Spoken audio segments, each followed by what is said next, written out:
Hey YouTube, it's Earl, and tonight it's time for a tobacco review. Tonight, because you voted, we are doing Plum Pudding Special Reserve Flake. Let's get to it.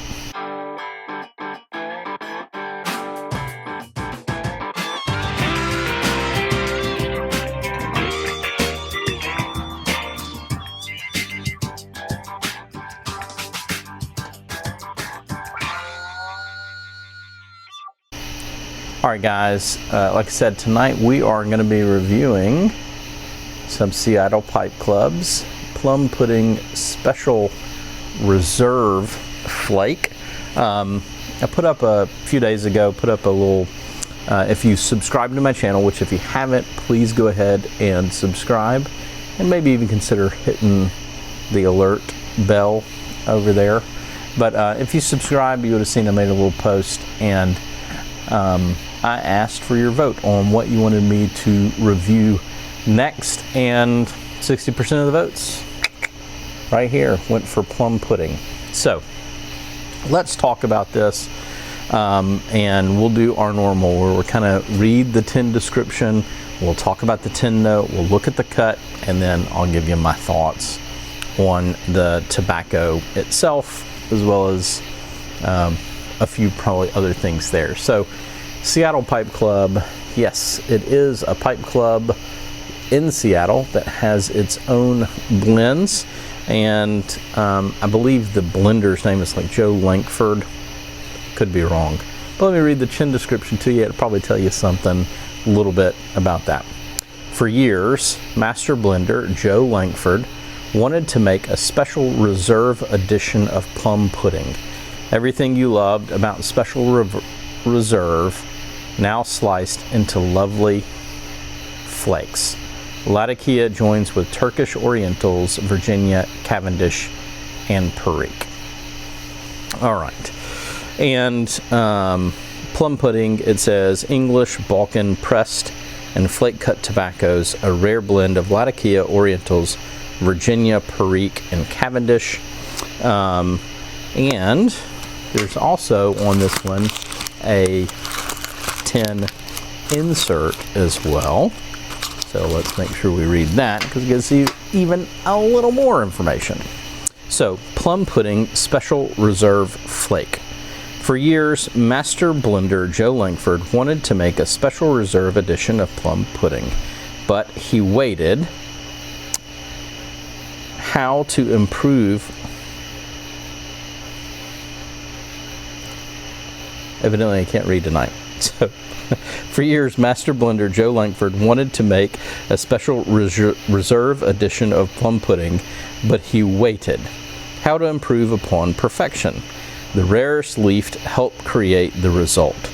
Preston cakes aged longer and flake cut for you to easily enjoy. This is Joe's favorite way to enjoy pressed tobacco. Complex, smoky, spicy, still positively addictive. Nirvana. Everything you love about Special Reserve, now sliced into lovely flakes. Latakia joins with Turkish Orientals, Virginia, Cavendish, and Perique. All right, so that's all the descriptions. One of the things that you'll notice is it's really kind of two items in, it mentions two blends at once. It mentions both plum pudding as well as special reserve. So give me a second. Whoa, that was weird. My camera just did a really weird thing. So we've got two different blends really of plum pudding to talk about. Okay, so as the description says, there are really two different blends that we have here, or that this blend is compared to. So there you have the original plum pudding, which is made by Seattle Pipe Club, blended by Joe Langford, and is produced by Sutliff Tobacco. It is a crumble cake, and it's an English or a Balkan crumble cake. And really, by Balkan, all I really mean is that it is a blend that has the Latakia kind of second to the Orientals in the blend itself. So that's the first one. Special Reserve is, as the story goes, on a couple of websites that I found. It's there was a batch of small leaf Oriental tobaccos that were found on a shelf in a warehouse, and they were offered to Joe Langford and Seattle Pipe Club to see what he could come up with. And instead of creating a whole new blend, he just substituted these Orientals for some of the Orientals that were already in Plum Pudding, and that became Plum Pudding Special Reserve. Special Reserve Flake, my understanding is, because Special Reserve Plum Pudding was a plug, which is different than a crumble cake. Crumble cake is ribbon cut tobacco pressed together to form a cake that you can then just pinch and peel pieces off of. And a plug is whole leaf tobacco pressed together. And so you then consequently have to cut that and rub out the ingredients to kind of make your own ribbon cut. If you want to stuff it in your pipe, or you can create a flake yourself and fold and stuff. So that's kind of the origin behind this blend. Like I said, it is an English blend or a Balkan blend, which means that the Oriental tobaccos are gonna kind of move to the foreground here on this blend. So we've read the tin description. We've talked a little bit about the blend itself. Now let you see it, and we'll talk about the cut. So if this will focus, as you can see, there's a very dark cut of tobacco. Lots of Latakia is here and present. And the tobacco, it is in flakes, but they break pretty easily, so you're not going to get some of those, for I guess lack of a better word, those European style like sticks of gum that you get from, say, like a McBaron flake. And anyway, so you can see hopefully kind of the thickness and the way these flakes look. They're nice, they're dark, they look like strips of beef jerky. Actually, they're very, very they look very appetizing. Lots of, here, just look at this kind of chunk and flake here. See if I can get that pretty close.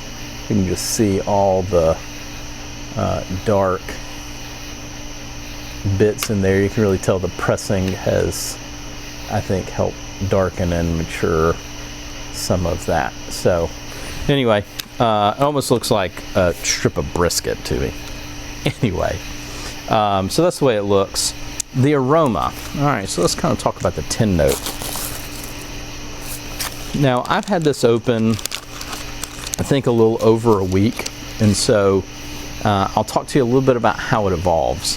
When you first open the tin, I love Latakia, and I like aggressive blends, but I found the aroma to be a little offensive.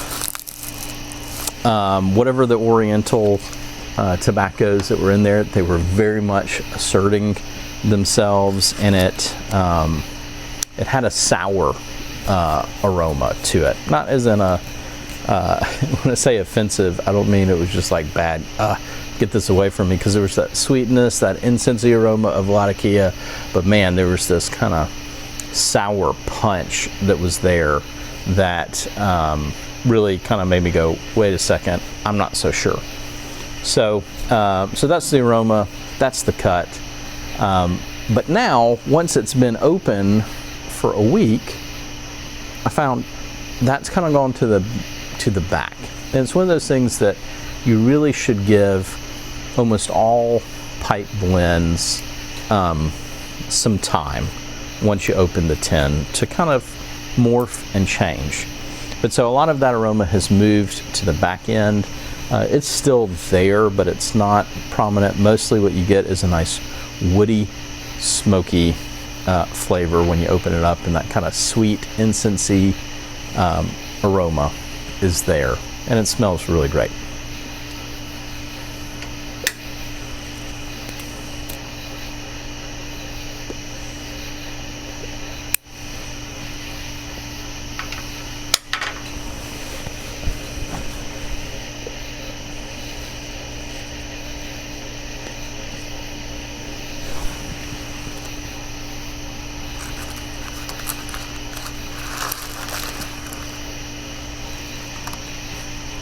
I still have a tin of plum pudding that I got. So I ran into Seattle Pipe Club early on in my pipe smoking adventures.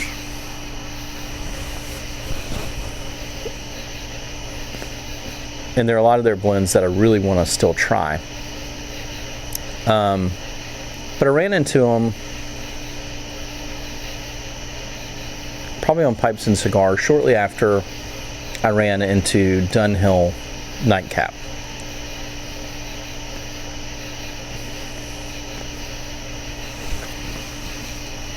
And at the time, I think a lot of the forums that I got on and looked up things, it just seemed a lot of people had high praise for plum pudding. It sounded good. I really liked Latakia. I like Black Cavendish. I should like everything that's in this blend, except for Perique. I'm not sure I care for Perique. So anyway, I tried the original plum pudding.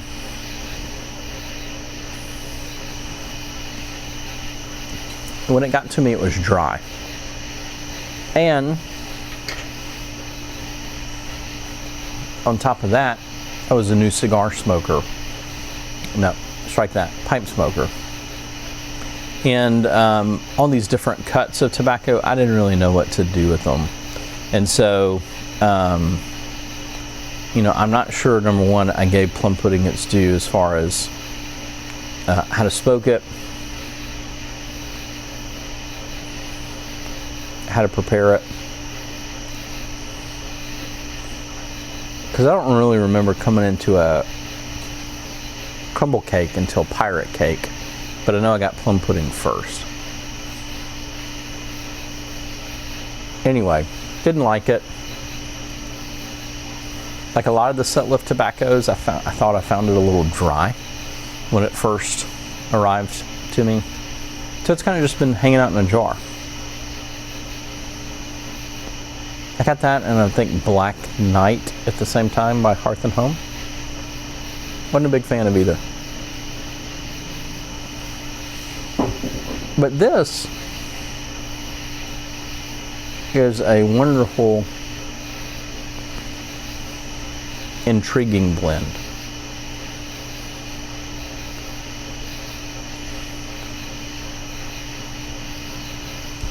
The Latakia is certainly there. And tonight I'm smoking this wonderful and lovely blend in a Radice Hawkbill. Beautiful grain on this pipe. Silk cut.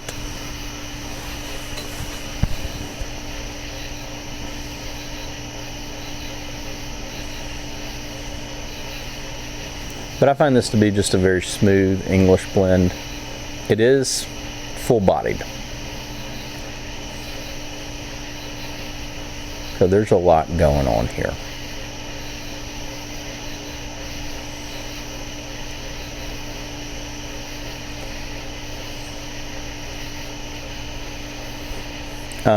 Black Cavendish certainly doesn't, if you're somebody who hasn't smoked blends that have unflavored Black Cavendish in here, in them,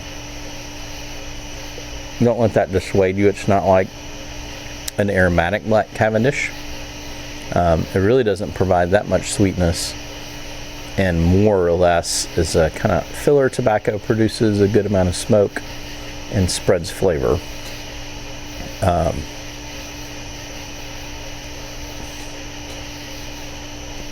It's good. The Latakia doesn't overpower.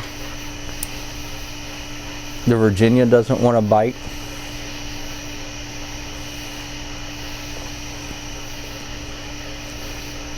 And getting nice kind of woody flavor from the Orientals. A little spicy.